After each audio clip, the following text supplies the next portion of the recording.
CM ಆಗಿದ್ದಾಗಲೇ DK Shivakumar ಅವರು ಒಂದು ಮಾತು ಹೇಳಿದ್ರು, ಬೆಂಗಳೂರನ್ನ ಬ್ರ್ಯಾಂಡ್ ಬೆಂಗಳೂರು ಮಾಡ್ತೀವಿ ಅಂತ.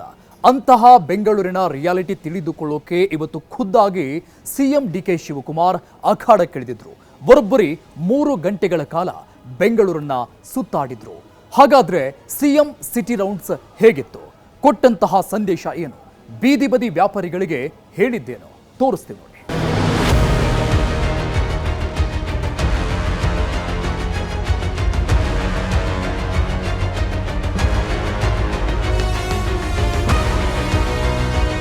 ಕಣ್ಣಿಗೆ ಗ್ಲಾಸ್, ಹೆಗಲಲ್ಲಿ ಶಾಲು, ಜೊತೆಯಲ್ಲಿ ಸಚಿವರು, ಜಿಬಿಎ ಅಧಿಕಾರಿಗಳು. ಅಬ್ಬಬ್ಬ, ಫುಲ್ ಜೋಶ್ನಲ್ಲಿದ್ದ ಸಿಎಂ ಡಿಕೆ ಶಿವಕುಮಾರ್ ವಿಶೇಷ ವಾಹನದಲ್ಲಿ ಎಂಟ್ರಿ ಕೊಟ್ಟಿದ್ರು. ಕಾಲಿಗೆ ಚಕ್ರ ಕಟ್ಟಿಕೊಂಡಂತೆ ಸಿಎಂ ಸಂಚಾರ ಮಾಡಿದ್ರು. ಎಲ್ಲಾ ಕಡೆ ಪರಿಸ್ಥಿತಿ ಹೇಗಿದೆ ಅಂತ ತಾವೇ ಖುದ್ದು ವೀಕ್ಷಣೆ ಮಾಡಿದ್ರು.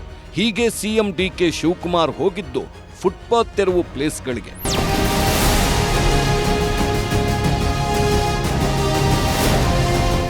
ಬೆಂಗಳೂರನ್ನ ಕ್ಲೀನ್ ಮಾಡಬೇಕು, ಬೆಂಗಳೂರಿನಲ್ಲಿ ನಡೆಯುತ್ತಿರೋ ದೊಡ್ಡ ಮಾಫಿಯಾವನ್ನ ಮಟ್ಟ ಹಾಕಬೇಕು ಅಂತ ಸರ್ಕಾರ ಖಡಕ್ಕಾಗಿ ನಿರ್ಧಾರ ತೆಗೆದುಕೊಂಡಿತ್ತು. ಸಾಮೂಹಿಕವಾಗಿ ಫುಟ್ಪಾತ್ ಒತ್ತುವರಿ ತೆರವು ಕಾರ್ಯಾಚರಣೆ ಆರಂಭಿಸಿದ್ರು. ನೂರಾರು ಮಂದಿ ಬೀದಿ ಬದಿ ವ್ಯಾಪಾರಿಗಳ ವಿರೋಧದ ನಡುವೆಯೂ ಅಧಿಕಾರಿಗಳು ಎತ್ತಂಗಡಿ ಮಾಡಿದ್ರು. ಎಷ್ಟೇ ಮನವಿ ಮಾಡಿದ್ರು, ಏನೇ ಮಾಡಿದ್ರು ಸುಮ್ಮನಾಗದ ಅಧಿಕಾರಿಗಳು ಕಟ್ಟುನಿಟ್ಟಿನ ಕ್ರಮ ತೆಗೆದುಕೊಂಡಿದ್ದರು. ಬೀದಿ ಬದಿ ವ್ಯಾಪಾರಿಗಳ ಅಂಗಡಿಗಳನ್ನ ನೆಲಸಮ ಮಾಡಿದ್ರು. ಪಾದಚಾರಿಗಳ ಓಡಾಟಕ್ಕೆ ಮುಕ್ತ ಮಾಡಿದ್ರು. ಈ ಬೃಹತ್ ಕಾರ್ಯಾಚರಣೆಯನ್ನ ಅಧಿಕಾರಿಗಳು ಮುಂದುವರಿಸುತ್ತಿದ್ದಾರೆ. ಈ ನಡುವೆ ಸಿಎಂ ಡಿಕೆ ಶಿವಕುಮಾರ್ ಅವರು ದಿಢೀರ್ ಸಿಟಿ ರೌಂಡ್ ನಡೆಸಿ ಒತ್ತುವರಿ ತೆರವು ಕಾರ್ಯಾಚರಣೆ ಪರಿಶೀಲಿಸಿದ್ರು. ಕಳೆದ ಹಲವು ದಿನಗಳಿಂದ ಜಿಬಿಎ ವತಿಯಿಂದ ನಡೆಯುತ್ತಿರುವ ಫುಟ್ಪಾತ್ ಒತ್ತುವರಿ ತೆರವು ಕಾರ್ಯಾಚರಣೆಯ ಬಳಿಕ ಸ್ಥಳದಲ್ಲಿನ ವಾಸ್ತವ ಸ್ಥಿತಿಯನ್ನ ಖುದ್ದಾಗಿ ಸ್ಥಳ ವೀಕ್ಷಣೆ ಮಾಡಿ ಮಾಹಿತಿ ಪಡೆದುಕೊಂಡ್ರು. ಒತ್ತುವರಿ ಮಾಫಿಯಾದ ವಿರುದ್ಧ ಸಿಎಂ ಸಮರ. ಬೀದಿ ವ್ಯಾಪಾರಿಗಳಿಗೆ ಸಿಎಂ ಕೊಟ್ಟ ಸಂದೇಶವೇನು? ಸಮಯ ಮಧ್ಯಾಹ್ನ 12:40 ಸುಮಾರಿಗೆ ಎಚ್ಎಎಲ್ನಿಂದ ಸಿಟಿ ರೌಂಡ್ಸ್ ಆರಂಭಿಸಿದ್ದ ಸಿಎಂ ಡಿಕೆ ಶಿವಕುಮಾರ್ ಫುಟ್ಪಾತ್ ತೆರವು ಪ್ಲೇಸ್ಗಳಿಗೆ ಹೋಗಿದ್ರು. ಎಚ್ಎಎಲ್ ಮುಂಭಾಗದ ಫುಟ್ಪಾತ್ ಕಾಮಗಾರಿ ವೀಕ್ಷಣೆ ಮಾಡಿದ್ರು. ಈ ವೇಳೆ ಸಿಎಂಗೆ ಸಚಿವ ಕೃಷ್ಣ ಬೈರೇಗೌಡ, ಜಿಬಿಎ ಅಧಿಕಾರಿಗಳಾದ ತುಷಾರ್ ಗಿರಿನಾಥ್ ಮತ್ತು ಮಹೇಶ್ವರ್ ರಾವ್ ಸಾಥ್ ಕೊಟ್ಟಿದ್ರು.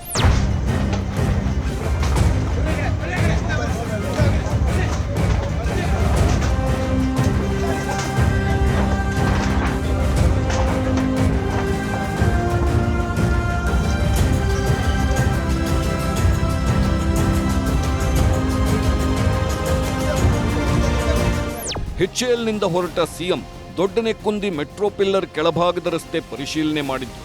ಸುಮಾರು 1 ಗಂಟೆ ಹೊತ್ತಿಗೆ ಎಚ್ಎಸ್ಆರ್ ಲೇಔಟ್ಗೆ ರೀಚ್ ಆದ್ರು. ಅಲ್ಲಿ ಎಚ್ಎಸ್ಆರ್ ಲೇಔಟ್ನಲ್ಲಿ ಫುಟ್ಪಾತ್ ತೆರವು ಕಾರ್ಯ ಹೇಗೆ ನಡೆದಿದೆ ಅಂತ ನೋಡಿದ್ರು. ಇದರಿಂದ ನಂದಿನಿ ಸರ್ಕಲ್ನಲ್ಲಿ ಕೆಂಪೇಗೌಡ ಪುತ್ಥಳಿ ಹಾಗೂ ಯೋಗಿ ವೇಮನ ಪುತ್ಥಳಿಗೆ ಮಾಲಾರ್ಪಣೆ ಮಾಡಿದ್ರು.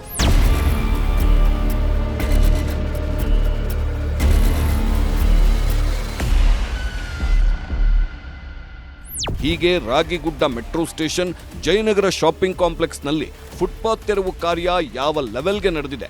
ಇನ್ನೂ ಯಾರಾದರೂ ಫುಟ್ಪಾತ್ನಲ್ಲಿ ಅಂಗಡಿ ಇಟ್ಕೊಂಡಿದ್ದಾರಾ? ಅಧಿಕಾರಿಗಳು ಸರಿಯಾಗಿ ಕೆಲಸ ಮಾಡಿದ್ದಾರಾ ಅಂತ ಸಿಎಂ ಪರಿಶೀಲನೆ ಮಾಡಿದ್ರು. ನಂತರ ಜಯನಗರದಲ್ಲೇ ಬೀದಿ ಬದಿ ವ್ಯಾಪಾರಿಗಳ ಒತ್ತುವರಿ ವಿರುದ್ಧ ಗುಡುಗಿದ್ರು. ಇದೊಂದು ಮಾಫಿಯಾ ಅಂತ ಓಪನ್ ಆಗಿ ಹೇಳಿದ್ರು. ಅಂತ ಎಲ್ಲೆಲ್ಲ ಹೊರಗಡೆ ಇರೋರಿಗೆಲ್ಲ ನಾವೆಲ್ಲ ಮಾಡೋಕ್ಕಾಗಲ್ಲ. ಕೆಲವೆಲ್ಲ ದೊಡ್ಡ ಮಾಫಿಯಾ ಇದೆ ಇಲ್ಲಿ. ತಂದು ಕೆಲವರು ಇವರು ರೌಡಿಗಳು ಅವ್ರ ಹತ್ರ ದುಡ್ಡಿಸ್ಕೊಳ್ಳೋದು, ಬಿಡೋದು, ಮಾಡೋದು, ಒಂದೊಂದು ಏರಿಯಾಗೆ ಹಂಚ್ಕೊಳ್ಳೋದು, ಆ ಥರ ಎಲ್ಲ ನಡೆದಿದೆ. ಆ ಮಾಹಿತಿ ಎಲ್ಲ ನಮಗೆ ಗೊತ್ತಿದೆ. ಸೊ ನಾವು ಈಗಾಗಲೇ ನಮ್ಮ ಜಿಬಿಎ ವತಿಯಿಂದ ಎಲ್ಲ 5 ಕಾರ್ಪೊರೇಷನಲ್ಲೂ ಇದು ನಡೀತಾ ಇದೆ. ಇದು ಮುಂದುವರಿಸ್ತೀವಿ. ಪೊಲೀಸವರು ಮತ್ತು ನಮ್ಮ ಜಿಬಿಎ ಅಫಿಷಿಯಲ್ಸು ಇದಕ್ಕೆ ಉತ್ತಮ ಕೆಲಸ ಮಾಡ್ತಾ ಇದ್ದಾರೆ. ಅವ್ರಿಗೆ ಫ್ರೀ ಹ್ಯಾಂಡ್ ಕೊಟ್ಟಿದ್ದೀವಿ. ಕ್ಲೀನ್ ಸಿಟಿಗೆ ಒತ್ತು, ಸಮಸ್ಯೆಗೆ ಸಿಎಂ ಪರಿಹಾರ. ಬೆಂಗಳೂರು ಕ್ಲೀನ್ ಸಿಟಿ ಆಗಬೇಕು. ಕೆಲ ಬೀದಿ ಬದಿ ವ್ಯಾಪಾರಿಗಳಿಂದ ಪಾದಚಾರಿಗಳ ಜೀವ ಹೋಗಿದೆ. ಹೀಗಾಗಿ ಒತ್ತುವರಿ ಮಾಡಿಕೊಂಡಿರೋ ಅಂಗಡಿಗಳನ್ನ ತೆರವು ಮಾಡುತ್ತಿದ್ದೇವೆ ಅಂತ ಸಿಎಂ ಹೇಳಿದ್ರು. ತಳ್ಳುವ ಗಾಡಿ ತೆಗೆದುಕೊಂಡು ಹೋಗಲು ಅವಕಾಶ ಮಾಡಿಕೊಟ್ಟಿದ್ದೇವೆ. ಜಾಹೀರಾತು ಫಲಕ, ರ್ಯಾಂಪ್ ಸ್ಟೆಪ್ಸ್, 247 ಶೆಡ್ಗಳನ್ನು ತೆಗೆದಿದ್ದೇವೆ. 9800 ಜಾಗ ಗುರುತು ಮಾಡಿ ಅತಿಕ್ರಮಣ ತೆರವು ಮಾಡಿದ್ದೇವೆ. ಬೀದಿ ಬದಿ ವ್ಯಾಪಾರಿಗಳಿಗೆ ಬೇರೆಡೆ ಜಾಗ ಗುರುತಿಸಿಕೊಡುತ್ತೇವೆ ಅಂತ ಹೇಳಿದ್ರು. ನಮ್ಮ ಬೀದಿ ಬದಿ ವ್ಯಾಪಾರಿಗಳಿಗೆ ಹೇಳಿದಷ್ಟೇ ಈಗ ನಮಗೆ ನಾವು ಹಿಂದೆ ಐಡೆಂಟಿಫಿಕೇಷನ್ ಕಾರ್ಡ್ ಕೊಟ್ಟಿದ್ದು, ಆದರೆ ಕೋರ್ಟ್ ಅವರು ಅದನ್ನು ವಜಾ ಮಾಡಿದ್ದಾರೆ. ನಿಮಗೆ ಮತ್ತೆ ನಾವು ಐಡೆಂಟಿಫಿಕೇಷನ್ ಕಾರ್ಡ್ ಕೊಡ್ತೀವಿ, ಬೇರೆ ಜಾಗಗಳನ್ನ ನೋಟಿಫೈ ಮಾಡ್ತೀವಿ. ಆ ನೋಟಿಫೈ ಜಾಗದಲ್ಲಿ ಬನ್ನಿ, ವ್ಯಾಪಾರ ಮಾಡ್ಕೊಳ್ಳಿ, ನೀವು ವಾಪಸ್ ಹೋಗಿ. ಸೊ ಬೆಂಗಳೂರು ಸ್ವಚ್ಛ ಬೆಂಗಳೂರನ್ನು ಕಾಪಾಡಬೇಕು. ಆ ದೃಷ್ಟಿಯಿಂದ ಇವತ್ತು ಇಡೀ ದೇಶ ನಮ್ಮ ಬೆಂಗಳೂರನ್ನು ಗಮನಿಸ್ತಾ ಇದೆ.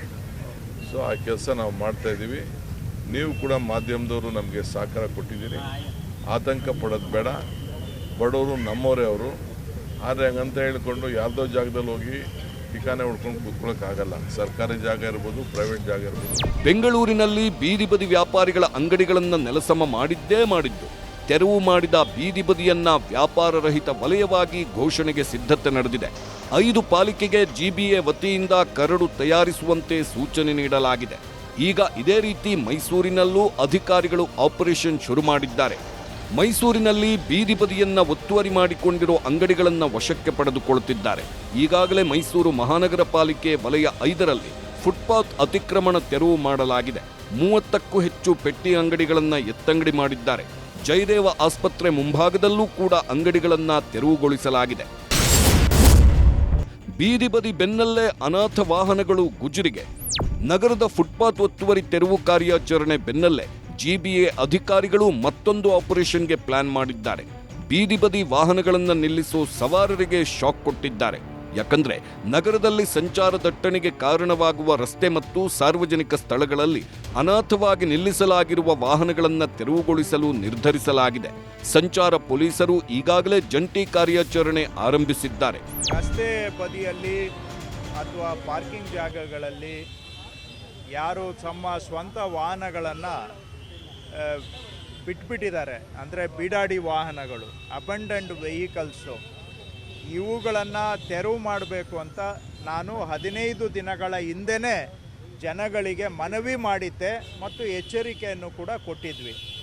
ಆದರೂ ಜನ ಅವರ ಗಾಡಿಗಳನ್ನು ರಸ್ತೆಗಳಲ್ಲಿ, ಫುಟ್ಪಾತ್ಗಳಲ್ಲಿ ಎಲ್ಲಂದರೆ ಅಲ್ಲೇ ಬಿಟ್ಟು ಇದರಿಂದ ಸಾರ್ವಜನಿಕರು ಓಡಾಡೋದಕ್ಕೂ ತೊಂದರೆ ಮಾಡ್ತಾ ಇದ್ದಾರೆ. ಅಷ್ಟೇ ಅಲ್ಲ, ಜನಗಳಿಗೆ ಸೇರಿದ ಜಾಗವನ್ನು ಅವರು ಅತಿಕ್ರಮಣ ಮಾಡಿಕೊಂಡಿದ್ದಾರೆ ಸ್ವಂತಕ್ಕೆ.